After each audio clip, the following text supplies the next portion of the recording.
Hello aspirants, welcome back to my channel. तो आज की वीडियो में हम भारतीय संघ और उसके राज्य क्षेत्र का पार्ट 2 करने वाले हैं। पार्ट 1 में हमने अनुच्छेद 1 और 2 पूरा डिटेल में पढ़ लिया था। आज हम करेंगे अनुच्छेद 3 और 4। अनुच्छेद 1 में हमने क्या पढ़ा था कि इसमें क्या आएंगे, अर्जित क्षेत्र। भारत नया क्षेत्र हासिल कर सकता है, ये किसके अनुच्छेद के तहत आएगा, 1। और अनुच्छेद 2 के तहत क्या आएगा, उस क्षेत्र को भारत का हिस्सा बनाने और उसका दर्जा तय करने की शक्ति किसके पास है, सिर्फ संसद के पास है। तो किसके पास अधिकार हैं सारे, वो संसद के पास है। ये अनुच्छेद 2 में हमने पढ़ा था। आज हम पढ़ेंगे अनुच्छेद 3। अनुच्छेद 3 में क्या है, वर्तमान राज्य के नाम, क्षेत्र तथा सीमा आदि में परिवर्तन का अधिकार संसद को प्राप्त होता है। अब कौन कौन सी शक्तियां हैं संसद के पास, वो अनुच्छेद 3 में पढ़ेंगे। संसद को अनुच्छेद 3 से मिली हुई शक्तियां, किसी राज्य के क्षेत्र को अलग करके या दो राज्यों को मिलाकर नया राज्य बना सकती है। अलग अलग दो राज्यों को मिलाकर जो है वो नया राज्य बना सकती है, या फिर कोई एक राज्य बड़ा है उसको अलग करके दो राज्य भी बना सकती है। कौन, संसद। किसी राज्य का क्षेत्र बढ़ा सकती है, उसका एरिया किसी का बड़ा करना है उसको ज़्यादा कर सकती है। किसी राज्य क्षेत्र का क्षेत्र कम कर सकती है। किसी राज्य की सीमाओं में बदलाव कर सकती है। किसी राज्य का नाम बदल सकती है। यानी संसद को भारत के राजनीतिक नक्शे को बदलने की पूरी शक्ति है। तो क्वेश्चन आ सकता है कि भारत के राजनीतिक नक्शे को बदलने की शक्ति किसके पास है, तो उसका राइट आंसर आएगा संसद। ठीक है।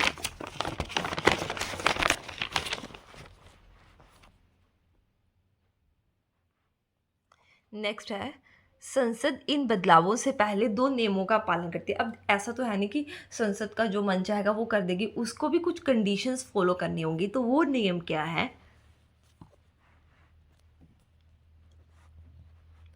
सबसे पहले संसद में इस तरह का बिल लाने से पहले राष्ट्रपति की पूर्व अनुमति लेना जरूरी है। मतलब कि परमिशन किसकी होती है, राष्ट्रपति की। तो इनडायरेक्टली ये शक्तियाँ राष्ट्रपति के पास हुई ना, अगर क्योंकि राष्ट्रपति परमिशन देगा तभी संसद वो चीज़ें पारित करेगी।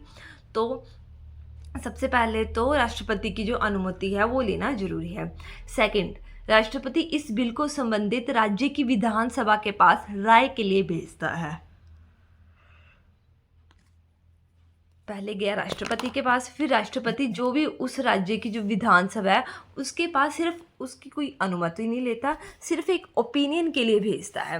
राज्य विधानसभा को तय समय में राय देनी होती है, लेकिन संसद उस राय को मानने के लिए बाध्य नहीं है। अब ओपिनियन कुछ भी हो सकता है कि वो उसका पॉजिटिव, देखो एग्जाम्पल है कि कोई राज्य बनाना है तो वो उस राज्य के राज्यपाल के पास जो हमारा राष्ट्रपति है वो ओपिनियन भेजेगा, लेकिन वो राज्य जो हमारी विधानसभा है वो नहीं चाहती कि वो राज्य बने, तो वो मना कर देगी। लेकिन उसकी जो भी ओपिनियन है वो मानना या ना मानना वो सिर्फ राष्ट्रपति पर डिपेंड करता है। तो इनडायरेक्टली सारी शक्तियां किसके पास हो गई, राष्ट्रपति के पास। अब उदाहरण है कि 2014 में आपको पता है आंध्र प्रदेश से तेलंगाना बनाया गया। तो आंध्र प्रदेश विधानसभा ने इसका विरोध किया था, लेकिन संसद ने फिर भी तेलंगाना को नया राज्य बनाया ना। तो बस यही सिंपल सी बात है कि दो चीज़ें होनी चाहिए, एक तो राष्ट्रपति को अनुमति होनी चाहिए, और सेकंड तो वैसी ही है कि विधानसभा से राय लेनी है। इसका मतलब राज्य की जो सहमति है वो होना ज़रूरी नहीं है। ठीक है। नेक्स्ट,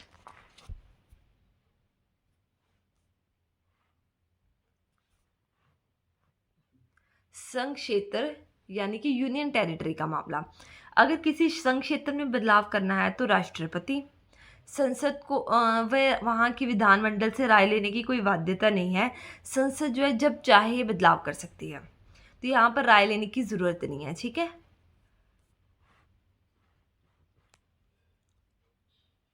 भारत में क्या है, संसद बिना राज्य की अनुमति के लिए नया राज्य बना सकती है या सीमाएं बदल सकती है। बट अमेरिका क्या है, अमेरिका संविधान राज्यों के अस्तित्व को गारंटी देता है। ठीक है, ये फ़र्क है भारत और अमेरिका में। नेक्स्ट है अनुच्छेद 4। अनुच्छेद 2 और 3 के लिए जाने वाले संशोधन सामान्य विधायी प्रक्रिया के तहत होते हैं। इनके लिए संविधान संशोधन आवश्यक नहीं है। जब संसद अनुच्छेद 2 या 3 के तहत कानून बनाती है तो उसे संविधान संशोधन नहीं माना जाएगा, ठीक है। ऐसे कानून एक सिंपल मेजॉरिटी से बनाए जाते हैं, मेजॉरिटी रूल से जो है वो कानून बनते हैं। अब संसद की कोई सीमा होती है, लिमिट, क्या ये क्षेत्र विदेश को दे सकती है? ये सवाल तब उठा जब भारत सरकार ने एक क्षेत्र पाकिस्तान को देने का फैसला किया। तो बड़ा ही इम्पॉर्टेंट है ये बेरूवाड़ी विवाद 1916। तो इसका मामला क्या था कि पश्चिम बंगाल का बेरूवाड़ी क्षेत्र भारत और पाकिस्तान के बीच एक विवादित क्षेत्र था। भारत सरकार ने इसे पाकिस्तान को देने का निर्णय लिया। इस पर राजनीतिक विवाद हुआ और राष्ट्रपति ने सुप्रीम कोर्ट से जो है वो राय मांगी थी, ठीक है। तो सुप्रीम कोर्ट ने 1960 में क्या फैसला दिया था कि संसद अनुच्छेद 3 के तहत किसी राज्य की सीमाएं बदल सकती है, लेकिन संसद भारतीय क्षेत्र का कोई हिस्सा किसी दूसरे देश को नहीं दे सकती। ऐसा करने के लिए संविधान संशोधन की ज़रूरत है, ठीक है। तो मतलब कि वो सीमाएं बदल सकती है कि यहाँ इस राज्य में ये इतनी सीमा है, दूसरे में इतनी, लेकिन वो किसी अपना क्षेत्र का हिस्सा वो विदेश को, दूसरे देश को नहीं दे सकती। तो इसका ये क्या परिणाम निकला? इसीलिए 9वां संविधान संशोधन अधिनियम 1960 पास किया गया, संशोधन किया गया संविधान में, कौन सा, 9th, और ये पास किया गया और जो बेरूवाड़ी हिस्सा वो पाकिस्तान को सौंपा गया, ठीक है, 1960 में। फिर आता है 1969 का सुप्रीम कोर्ट निर्णय। यदि भारत और किसी पड़ोसी देश के बीच सीमा रेखा तय करने में कोई बदलाव हो या उसमें केवल सीमा स्पष्ट करने की बात हो, तो इसके लिए संविधान सिर्फ ये कि इसकी सीमा इतनी है, इसकी सीमा इतनी है, अगर इतनी सी बात है ना तो कोई संविधान संशोधन की ज़रूरत नहीं है, ठीक है। एक बड़ा इंपॉर्टेंट डिफरेंस है, इसको समझो कि क्षेत्र जो है वो विदेश को देना है तो संविधान संशोधन ज़रूरी है, अनुच्छेद 368, लेकिन सीमा का निर्धारण करना या फिर कोई रेखा खींचने तो साधारण समझौते कार्यपालिका के स्तर पर जो है वो ये किया जा सकता है, ठीक है।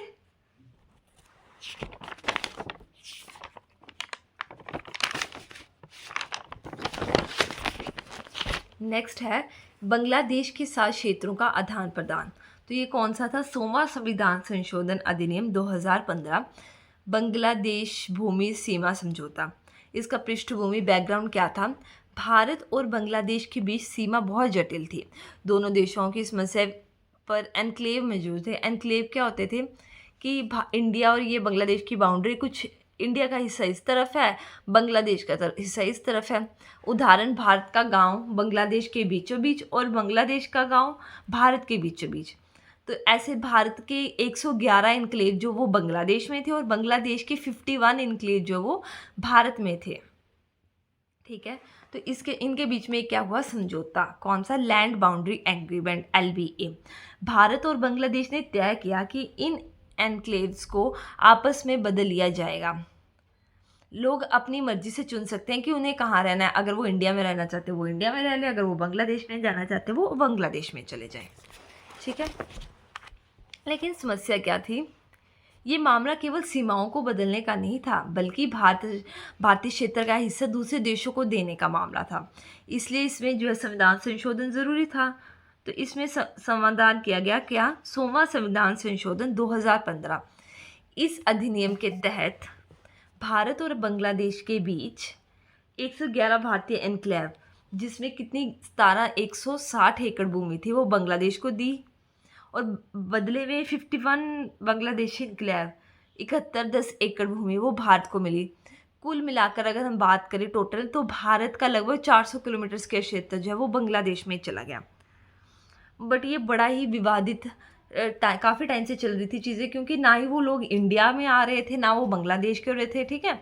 इसीलिए तो ये चीज़ करनी ज़रूरत थी। तो परिणाम क्या निकला कि 51 बांग्लादेशी एनक्लेव भारत में शामिल हुए, वहाँ के लोग भारतीय नागरिक बन गए और जो सीमा विवाद है वो हमेशा के लिए ख़त्म हो गया, ठीक है। तो ये लेटेस्ट ये 2015 में हुआ था, ये आपको पता होना चाहिए, ठीक है। नेक्स्ट है केंद्र शासित प्रदेशों एवं राज्यों का उद्भव। 1947 में आज़ादी के समय भारत में दो तरह के राजनीतिक इकाइयाँ थी, ब्रिटिश प्रांत और देशी रियासतें। ब्रिटिश प्रांत मतलब प्रोविंसेस और देशी रियासतें मतलब प्रिंसली स्टेट्स। जो ब्रिटिश प्रांत थे उन पर तो सीधा ब्रिटिश सरकार के अधीन थी, लेकिन जो देशी रियासतें थी उस पे राजा या नवाब के अधीन, लेकिन ब्रिटिश हुकूमत से जुड़ी। वहाँ पर हुकूमत ब्रिटिश की थी, लेकिन वहाँ पर राजा नवाब के वो अधीन थे। तो इसमें कुल 552 देशी रियासतें जो भारत में थी। ठीक है। स्वतंत्रता अधिनियम 1947 के विकल्प क्या थे? तो इसमें 3 विकल्प थे। भारत में देशी रियासतों को 3 विकल्प दिए गए, या तो वो भारत में शामिल हो जाएं, या वो पाकिस्तान में शामिल हो जाएं, या फिर वो स्वतंत्र रह ले, जो वो चाहते हैं वो कर लें। ठीक है। तो क्या हुआ, देशी रियासतों का जो है वो विलय हो गया। 549 रियासतें स्वेच्छा से जो है वो भारत में शामिल हो गई। 3 रियासतें ऐसी थी जो शामिल नहीं हुई। सबसे पहले हैदराबाद, पुलिस एक्शन ऑपरेशन पोलो से उसे भारत में मिलाया गया 1948 में। जूनागढ़ जो अपनी सहमति से शामिल नहीं हुई थी, लेकिन जनमत संग्रह 1948 से उसे भारत में मिलाया गया। और कश्मीर महाराजा हरि सिंह ने विलय पत्र पर हस्ताक्षर कर भारत में मिलाया। ठीक है। तो संविधान लागू होने पर राज्यों का वर्गीकरण 1950, 26 जनवरी 1950 को पता आपको संविधान लागू हुआ था। तो 1950 में कुल देशों की संख्या राज्यों की संख्या देशों की संख्या 29 थी, जो 4 भागों में ABCD में बटे हुए थे। भाग क राज्य ख ब ग क ख ग घ, या फिर ABC या फिर D। ठीक है। अब देखते हैं इसमें क्या क्या आते हैं। तो भाग राज्य में क्या थे, यहाँ पर ब्रिटिश गवर्नर शासन करते थे। इन पर निर्वाचित विधानमंडल, यहाँ पर राज्यपाल का शासन हुआ। इसमें कुल 9 राज्य। भाग ख या फिर B राज्य, ये रियासतों को मिलाकर बनाए गए। यहाँ के शासन राज प्रमुख बने। यहाँ इसमें कुल 9 राज्य। भाग C, ये छोटे प्रांत हैं जिन पर मुख्य आयुक्त या फिर चीफ कमिश्नर शासन करता था। इसमें 10 राज्य आए हैं। ठीक है। और यह भाग घ क्षेत्र सिर्फ एक ही क्षेत्र है, अंडमान और निकोबार द्वीप। इसका प्रशासन सीधा केंद्र सरकार के हाथ में रहा। ठीक है। तो 1950 में भारतीय क्षेत्र भाग क ख घ और घ में कौन कौन से थे, आप एक बार ये लिस्ट ज़रूर देख लो। भाग क में आएगा असम, बिहार, मुंबई, महाराष्ट्र, मद्रास, उड़ीसा, पंजाब, संयुक्त प्रांत और पश्चिम बंगाल। ठीक है।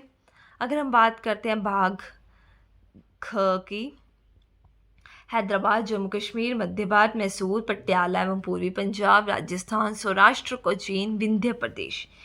भाग सी, अजमेर, भोपाल, बिलासपुर, कुछ बिहार, कुर्ग, दिल्ली, हिमाचल प्रदेश, कच्छ, मणिपुर और त्रिपुरा। और भाग घ में आएगा अंडमान निकोबार और द्वीप समूह। इसमें सिर्फ एक ही है। ठीक है। तो यहाँ तक आपको होप सो वीडियो क्लियर होगी। अगर अच्छी लगी तो प्लीज़ लाइक, कमेंट, शेयर और सब्सक्राइब करें। Thank you so much for watching.